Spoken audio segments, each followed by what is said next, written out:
Well, you can say, Frank, first of all, you know, God created them. He loves them.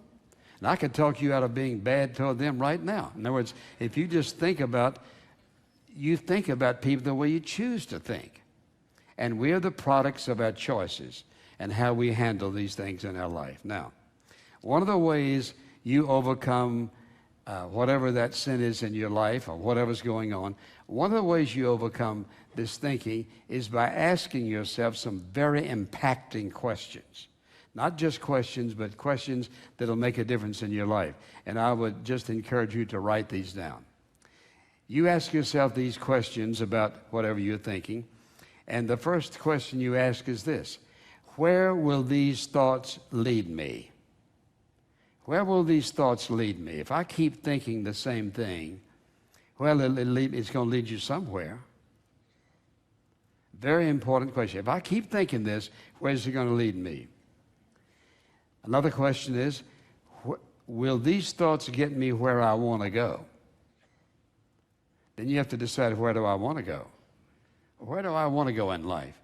Will what I'm thinking get me where I want to go? And if you say, I'm just not important, I'm a nobody, I don't have any gifts and talents and skills in life, and give yourself a lot of excuses, you won't get anywhere. So you have to ask yourself the question, if I keep thinking this, where will this get me in life? Then ask yourself the question, are these thoughts scripturally acceptable? In other words, let's say, for example, you're sitting in front of the TV and something comes along, you know it's not right. And the world is full of pornography. And pornography is the world's photography. They have diluted the truth, and they put all kind of stuff out there for people to watch. And you ask yourself the question, are these thoughts scripturally acceptable? And here's somebody committing some sexual act on television or whatever you may watch. Are these things acceptable scripturally? No, they're not. Then you shut it down, cut it off. In other words, you don't watch. You do not have to watch what you know is not right. You can shut it down.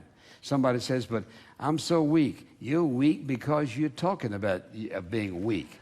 You don't have to be weak. You have the Spirit of God within you who will enable you to do whatever is necessary to overcome whatever's there.